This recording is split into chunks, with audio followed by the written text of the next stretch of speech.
But after seeing last series, after seeing this game, man, I feels like he takes his game to another level. You know, the bigger the lights is. So I have to go with Jimmy for sure.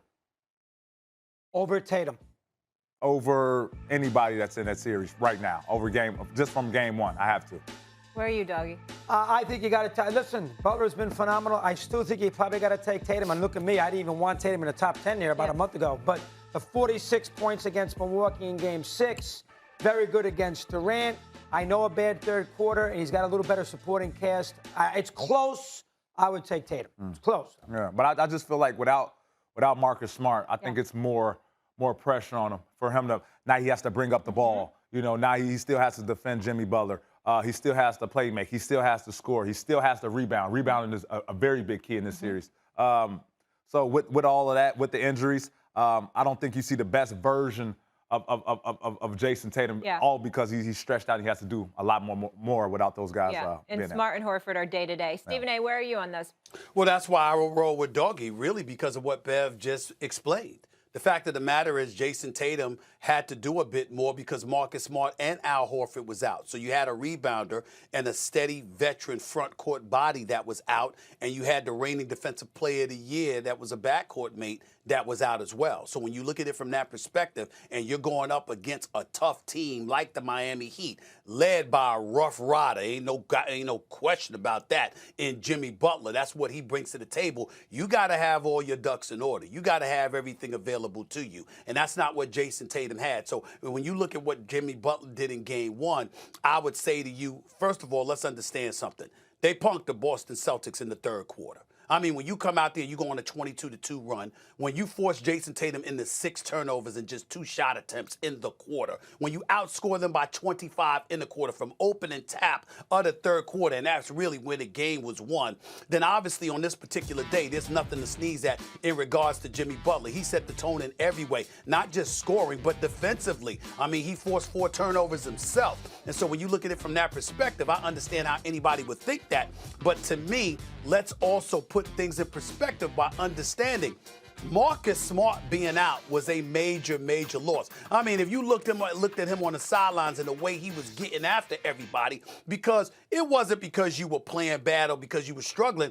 It was because Miami's physicality overwhelmed you. And that's not something that is supposed to happen. And Bev, you can appreciate this practically better than anybody in the NBA. It's one thing to lose a basketball game. It's another thing entirely to have your heart snatched out of your chest. And imagine that you are on the bench and you can't play. And you don't see your team losing because jump shots are falling and stuff like that. You see them losing because another team physically outwilled your team and looked like they had their hearts snatched out of their chest over a 12-minute period. It would drive you nuts just the way that it drove Marcus Smart nuts. And I think that you'll see a different Boston Celtics team once he gets back out on the floor. Because win or lose, what you're not going to do is punk them with Marcus Smart on the basketball court. So when I like the analogy you used, rip heart out chest. I just don't think if Boston is not healthy and Marcus Smart and Al Horford is not playing, I don't see Boston beating Miami consistently over and over and over and over again. I just don't see it. The healthiest team always wins. Everyone in the league knows that. Players, analysts, that doesn't change. The healthiest team always wins. And at the end of the game, just like we talked about in the Suns series, you see who they was attacking. You see who they wanted that mismatch against. They got it. They couldn't do nothing about it. You can't change your personnel overnight. The Miami guards who started the game, they came out kind of flat. They picked it up the second half. I like Miami, man. Without a healthy Boston, I really like Miami. Bev, let me ask you this question, though. And also, it's just a question. It's not even a debate. It's just a question. It's one thing for Marcus Smart and Al Horford to be out. It's another thing entirely to find out at the 11th hour that they're out.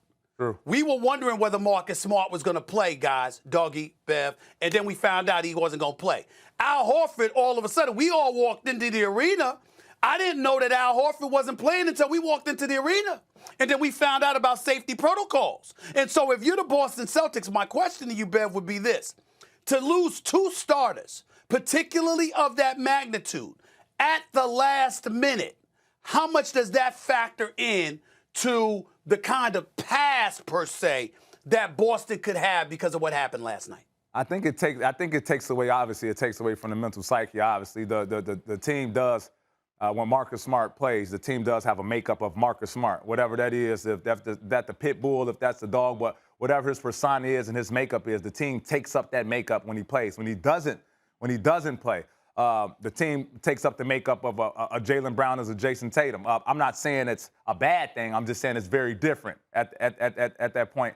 And for me to go into the game and I find out D'Angelo Russell and Karl Anthony Towns not playing, it'll mess up my psyche too, you know. And on the other end, if I'm playing against, I don't know, the Memphis Grizzlies or something, and Ja Morant isn't playing. One of my favorite teammates I've ever had, but I think that's the first time I've ever heard someone describe Jimmy Butler as a perimeter shooter. I think he can shoot perimeter shots. Hold on, wait a minute. Jimmy Butler's, all his points don't come from finishing at the basket. We've seen him hit plenty of perimeter shots. He can do that. What does he shoot from the three? What is percentages? Well, I'm just saying a jump shot. You trying to tell me Giannis is the same quality of jump shooter as a Jimmy Butler? You saying Jimmy Butler's that bad? I'd have to look up Jimmy's numbers from the mid-range. I would, but Giannis shot over 42% from the mid-range this year, which is well above league average.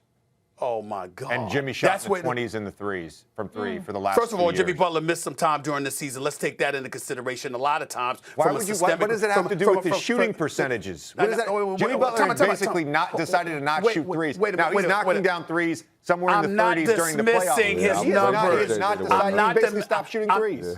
I'm not dismissing his. To wake up.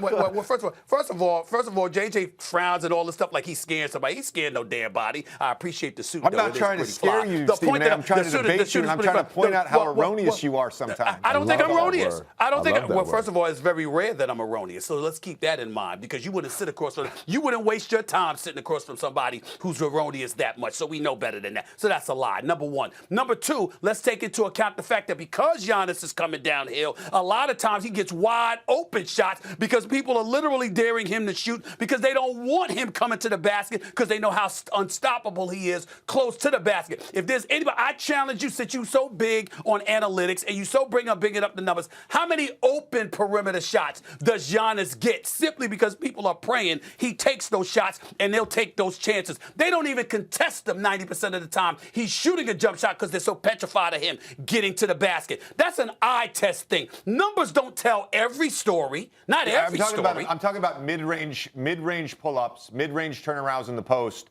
I'm not talking about three-point dare shots. We talk about that with Giannis too. I'm trying to think of a time in the playoffs when I didn't see a contested mid-range shot from Giannis. I disagree with you on that. By the way, go back to the numbers for you by the second hour. Don't worry. By the second hour, I'll have You'll bring me all the numbers. You'll bring me all the numbers, and I won't give a damn about the numbers because I actually watch the games too. You understand? I watch the games. So I didn't say you don't. I just said you're talking to somebody who does watch the games every night. Tony Montana, don't let him kill your vibe. You're in your Miami vibe. I don't want to ruin your mood this morning, Stephen. You came on in a great mood. I want you to leave in a great mood. Can somebody get him a mojito? You need people like me. Okay, so you can point your fingers and say that's